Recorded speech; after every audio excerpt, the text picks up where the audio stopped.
Assalamualaikum warahmatullahi wabarakatuh. Kami dari kelompok 6 akan memaparkan materi mengenai bab 6 yaitu hukum.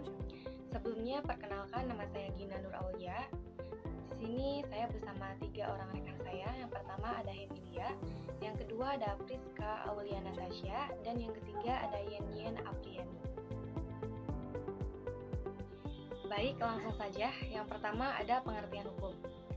Di dalam literatur penemuan, hukum merupakan sebuah proses pembentukan hukum oleh hakim atau aparat penegak hukum lainnya yang ditugaskan untuk implementasi peraturan hukum umum pada suatu peristiwa das solen yang bersifat umum dengan mengingat akan peristiwa konkret das sain tertentu. Adapun menurut para ahli, yang pertama, Kelsen tahun 1995 mengemukakan hukum adalah suatu tata yang bersifat memaksa. Yang kedua, Plato, hukum adalah peraturan yang tersusun secara sistematis membentuk sebuah sistem yang mengikat masyarakat. Yang kedua, Aristoteles menegaskan bahwa hukum juga mengikat hakim dalam melaksanakan tugasnya. Yang ketiga, Immanuel Kant, hukum adalah keseluruhan syarat dengan kehendak dari orang yang satu dapat menyesuaikan dengan kehendak bebas dari orang lain.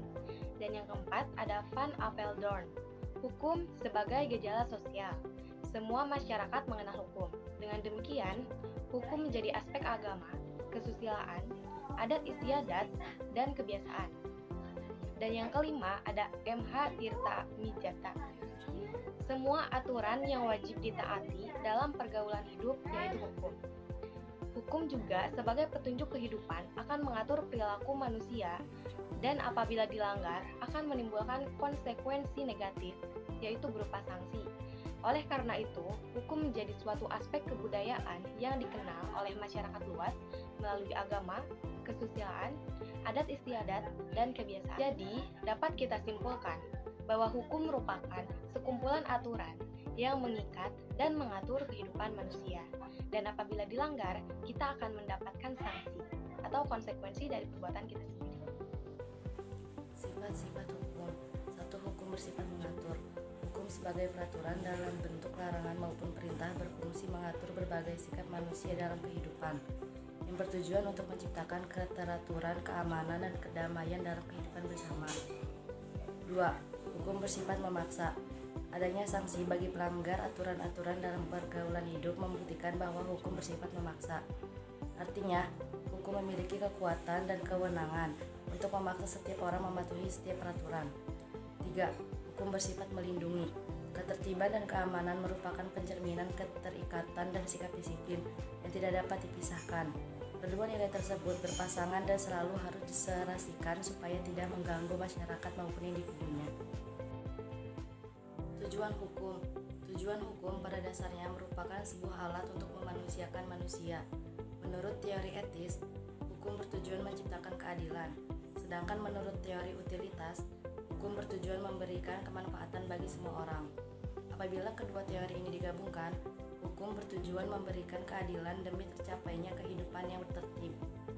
Dengan demikian, dapat disimpulkan bahwa hukum bertujuan mendatangkan kemakmuran bagi masyarakat, mengatur tata laku kehidupan manusia, sebagai pedoman bertingkah laku, menjamin ketertiban dan keamanan, sebagai wadah terwujudnya keadilan sosial, dan sebagai sarana penggerak pembangunan.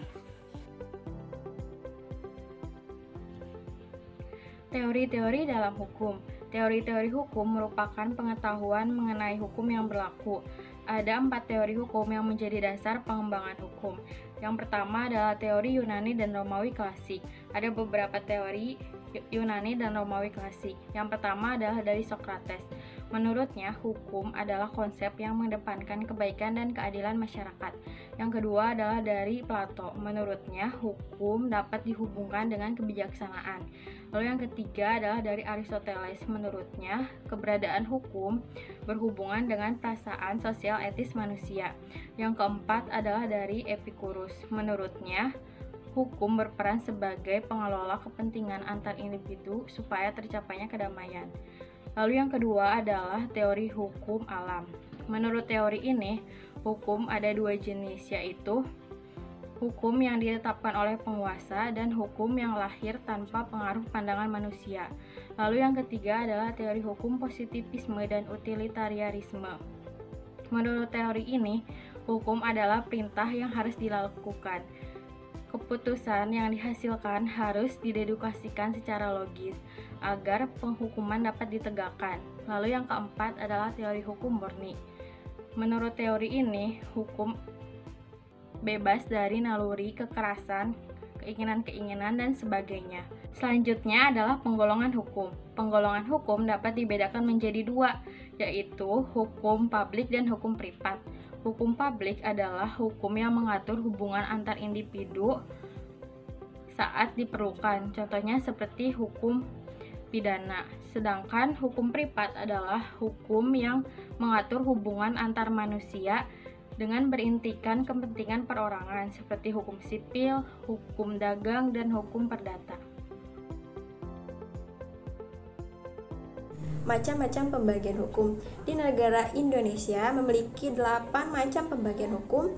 Yang pertama menurut sumbernya, yaitu undang-undang yang memiliki pengertian secara luas, yaitu hukum yang berasal dari peraturan perundang-undangan yang dibuat oleh Dewan Perwakilan Rakyat yang disetujui oleh Presiden. Yang kedua, kebiasaan atau hukum adat, merupakan perbuatan yang dilakukan oleh anggota masyarakat secara berulang-ulang. Yang ketiga, traktat atau perjanjian. Yang keempat, jurisprudensi, yaitu keputusan pengadilan terdahulu yang sudah inkrah dijadikan pedoman dalam mempertimbangkan atau memutuskan perkara yang sama. Yang kelima, doktrin, yaitu pendapat para ahli dalam memberikan pandangan terhadap hukum tertentu. Yang kedua, hukum menurut bentuknya dibagi menjadi dua. Yang pertama, hukum tertulis, merupakan sebuah peraturan perundangan secara tertulis resmi dalam bentuk peraturan negara. Yang kedua, hukum tidak tertulis, yaitu hukum yang lahir, tumbuh, dan dipelihara dalam masyarakat tertentu dan tidak dibentuk sesuai prosedur formal. Yang ketiga, hukum menurut tempat berlakunya dibagi menjadi 4 bagian. Yang pertama, hukum nasional, yaitu hukum yang dibuat dan berlaku dalam suatu negara untuk mengatur urusan negara dan mengatur penduduk yang berdomisili di negara tersebut. Yang kedua, hukum internasional, yaitu hukum yang mengatur hubungan antara negara satu dengan negara lainnya dalam dunia internasional. Yang ketiga, hukum asing, yaitu hukum yang berlaku di negara lain. Yang keempat, hukum lokal, yaitu hukum yang berlaku pada wilayah tertentu dalam suatu negara seperti hukum adat Bali. Yang keempat, yaitu hukum menurut waktu berlakunya dibagi menjadi dua. Yang pertama, ius constitutum, yaitu hukum positif, yaitu hukum yang berlaku saat ini pada masyarakat tertentu dalam daerah tertentu. Yang kedua, ius constituendum, yaitu hukum yang berlaku pada waktu yang akan datang. Yang kelima, yaitu hukum menurut cara mempertahankannya dibagi menjadi dua. Yang pertama, hukum material, yaitu peraturan yang berwujud perintah dan larangan seperti hukum pidana, hukum perdata, dan hukum dagang. Yang kedua, hukum formal, yaitu hukum yang mengatur bagaimana caranya mengajukan suatu perkara ke muka pengadilan dan bagaimana caranya hakim memberikan putusan seperti hukum acara pidana dan hukum acara perdata. Yang kelima, yaitu hukum menurut sifatnya dibagi menjadi dua bagian. Yang pertama, hukum yang memaksa, yaitu hukum yang tidak dapat dikesampingkan. Yang kedua, hukum yang mengatur, yaitu hukum yang dapat dikesampingkan. Yang ketujuh, hukum menurut wujudnya dibagi menjadi bagian. Yang pertama, hukum objektif, yaitu hukum yang berlaku umum dan tidak mengenai orang atau golongan yang tertentu. Yang kedua, hukum subjektif, yaitu hukum yang berlaku untuk dua orang atau lebih serta menimbulkan hak dan kewajiban. Yang kedelapan, menurut isinya hukum dibagi menjadi dua bagian. Yang pertama, hukum privat atau hukum sipil. Yang kedua, hukum publik atau hukum negara. Aliran-aliran hukum. Ada beberapa aliran hukum dalam praktik peradilan. Yang pertama, aliran legisme, yaitu menganggap bahwa sesuatu yang dikatakan sebagai hukum apabila terdapat dalam undang-undang. Yang kedua, aliran free rationale, yaitu beranggapan bahwa hakim sebagai pencipta hukum memiliki kebebasan dalam melakukan segala hal yang tidak diatur di dalam undang-undang. Yang ketiga, aliran responding, yaitu menganggap bahwa keterkaitan hukum dalam undang-undang tidak seketat asumsi aliran legisme dikarenakan hakim mempunyai kebebasan. Selanjutnya analisis permasalahan, yaitu problematika penegakan hukum di Indonesia. Esensi dari negara hukum menurut Sajran Basah adalah kekuasaan tertinggi di dalam suatu negara terletak pada hukum atau tiada kekuasaan lain apapun terkecuali kekuasaan hukum semata yang dalam hal ini bersumber pada Pancasila selaku sumber dari segala sumber hukum. Keberadaan Indonesia sebagai negara hukum dapat ditemukan dalam penjelasan Undang-Undang Dasar 1945 sebelum amandemen. Disebutkan bahwa Indonesia ialah negara yang berdasar atas hukum, yang berarti Indonesia berdasarkan hukum dan tidak berdasarkan pada kekuasaan semata. Hal tersebut kembali dipertegas pada amandemen Undang-Undang Negara Republik Indonesia tahun 1945 dalam pasal 1 ayat 3 yang menyatakan bahwa negara Indonesia adalah negara hukum. Berdasarkan ketentuan konstitusi tersebut, maka negara Indonesia diperintah berdasarkan hukum yang berlaku, termasuk penguasa pun harus tunduk pada hukum yang berlaku tersebut. Akan tetapi, bekerjanya hukum di Indonesia saat ini menggambarkan bahwa implementasi konsep negara hukum hanya sebatas formalitas belaka, di mana pada satu sisi muncul berbagai kecenderungan perilaku anggota masyarakat yang sering menyimpang dari berbagai aturan yang dihasilkan oleh negara. Hal tersebut ditandai dengan meningkatnya kriminalitas. Dan yang mencemaskan ialah bahwa meningkatnya kriminalitas bukan dalam kuantitatif atau volume saja, tetapi juga dalam kualitas atau intensitasnya. Kejahatan-kejahatan lebih terorganisir, lebih sadis, serta di luar peri kemanusiaan, seperti perampokan-perampokan yang dilakukan secara kejam terhadap korban-korbannya tanpa membedakan apakah mereka anak-anak atau perempuan.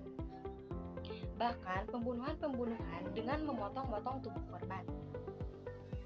Selain itu, banyaknya kasus korupsi yang kata orang sudah membudaya di Indonesia, serta praktek suap yang tidak terbilang banyaknya, sehingga sudah dikatakan membudaya juga. Sehingga orang mengikuti siapa saja dan apa saja yang dilakukan oleh orang lain asal tercapainya suatu tujuan. Sementara itu, pada sisi yang lain, praktek penegakan hukum yang terjadi di negeri ini juga mengalami penyakit yang serius.